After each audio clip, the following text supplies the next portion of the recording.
পবিত্ৰ হৰিনামৰ ধ্বনিৰে মুখৰিত ৰাজ্যৰ প্ৰতিখন সত্ৰ আৰু নামঘৰ। অসমীয়া জাতীয় জীৱনৰ অতিকৈ পবিত্ৰ ভাদ মাহত ভকত বৈষ্ণৱ আৰু আই মাতৃয়ে হৰিনাম কীৰ্তনৰে মুখৰিত কৰি তুলিছে পৰম্পৰাগতভাৱে বটদ্ৰৱা মাজগাঁও ভোমোৰাগুৰি বৰনামঘৰত। ভাদ মাহটোত পুৱাৰ পৰা নিশালৈ মাহজোৰা নাম কীৰ্তন চলি থাকিব প্ৰতিখন সত্ৰ আৰু নামঘৰত। জাতীয় সাজপাৰ পৰিধান কৰি লানি নিচিগা এক আধ্যাত্মিক পৰিৱেশে বিৰাজমান কৰি তুলিছে ভোমোৰাগুৰি এক শৰণ ভাগৱতী সমাজৰ বৰনামঘৰত। নাম কীৰ্তনৰে সৃষ্টি হয় এক সুন্দৰ মনৰ আৰু সুন্দৰৰ বাবে প্ৰয়োজন হয় বাতাবৰণ বা পৰিৱেশ গঢ়িবলৈ। বিগত বছৰবোৰৰ দৰে এইবেলিও ভাদ মাহটি শিশুৰ পৰা বৃদ্ধলৈ এক শৰণ ভাগৱতী সমাজে বৰনামঘৰত উলহ মালহেৰে আদৰা দেখা গৈছে। সমাজৰ উত্তৰণৰ লেখ অভিলেখবোৰ নিৰ্ভৰ কৰে সেইখন সমাজৰ মানুহৰ সুন্দৰতাৰ সৃষ্টিৰ মানসিকতাৰ ওপৰত। হিন্দু ধৰ্মত ভাগৱত বা নাম কীৰ্তন আবৃত্তি বা নাম কীৰ্তন গুৰুত্বপূৰ্ণ বুলি বিবেচিত হৈছে। বিজ্ঞানসন্মতভাৱে আধ্যাত্মিক জ্ঞানৰ চৰম উপলব্ধি কৰিব পাৰিলেহে এখন নিকা মানৱতাবাদী সমাজ গঠন হয়। এনেধৰণৰ এক দৃশ্য দেখিবলৈ পোৱা গ'ল মাজগাঁও ভোমোৰাগুৰি এক শৰণ ভাগৱতী সমাজৰ বৰনামঘৰত।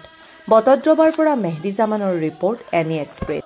মাজগাঁও ভোমোৰাগুৰি বুঢ়া নামঘৰত ভাদমহীয়া নাম প্ৰসংগ আইসকলৰ স্থলীত আমিও ইয়াতে উপস্থিত হৈ দুআষাৰ ক'বৰ কাৰণে আমাক অকণমান সুবিধা দিছে।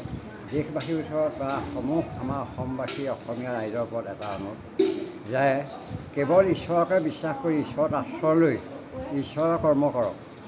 ঈশ্বৰৰ বাহিৰে এই পৃথিৱীত একো নাই। গতিকে এই ভাদ মাহ বুলি নহয়, প্ৰতি বছৰে খালি কেৱল ঈশ্বৰৰ নাম লওক। এইবিলাক হোম যজ্ঞ যাগ যজ্ঞ বাদ দি এই একশৰণ ভাগৱতী সমাজৰ যি আৰ্হি, সেই আৰ্হি হ'ল এক হৰিনাম। এই এক হৰিনামৰ বাহিৰে পৃথিৱীত আন একো নাই। গতিকে কেৱল ঈশ্বৰৰ নাম লওক, ঈশ্বৰৰ কৰ্ম কৰক, ঈশ্বৰে সৎজ্ঞান সদ্বুদ্ধি দিয়ক, দীৰ্ঘায়ু কৰক আৰু সকলোৱে বল শক্তি প্ৰয়োগ বঢ়াওক আৰু আয়ুস বঢ়াওক। খালি ঈশ্বৰৰ নামতে সকলোৱে আশ্ৰয় লওক। বহু পুৰণি নামঘৰ। ময়ো মানে নতুনকৈ যেতিয়া আহিছিলোঁ এই নামঘৰ ভাগ দেখি মোৰ নিজৰে বুকু কঁপি উঠিছিল। সঁচাই ভাল লাগে এই নামঘৰৰ ভকতসৱক মানে আৰু আই মাতৃসকলক লৈ। তেওঁলোক বৰ ইচ্ছুক আৰু প্ৰগতি দিশত বহুত আগবঢ়া। তেওঁলোকৰ লগতে ময়ো সহযোগ কৰিলোঁহি। তাৰপিছত ক্ৰমান্বয়ে লাহে লাহে মোৰো মনটো মানে ঈশ্বৰৰ চৰণত মানে ঢাল খাবলৈ বিচাৰিলে।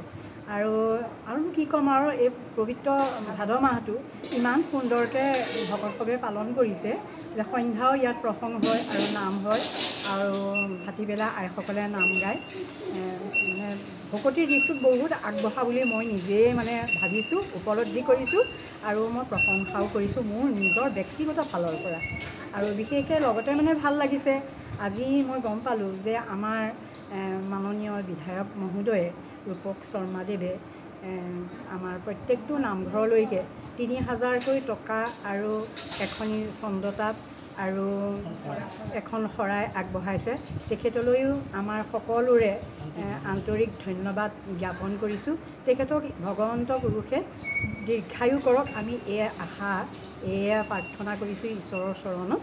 তেওঁক যাতে ভগৱানে দীৰ্ঘায়ু কৰে। এনেকৈয়ে প্ৰতিষ্ঠানবিলাকক যাতে আগবঢ়াই নিব পাৰে। এই নাম কীৰ্তনৰ দ্বাৰাই আপোনাৰ বিশ্ববাসীলৈ কি বাৰ্তা প্ৰেৰণ কৰিব আপুনি? এই নাম কীৰ্তনৰ দ্বাৰা বিশ্ববাসী যাতে শান্তিত থাকক, সকলোৱে ঈশ্বৰৰ চৰণত বিশ্বাস ৰাখক। সত্যত থাকিলে নিশ্চয় ঈশ্বৰে ইয়াৰ ফল সদায় দিব বুলি মোৰ এইটো দৃঢ় বিশ্বাস। মই ঈশ্বৰক খুব বিশ্বাস কৰোঁ। গতিকে মই যিদৰে ভাবিছোঁ হয়তো বাকী ৰাইজেও তেনেকৈয়ে ভাবে চাগে আৰু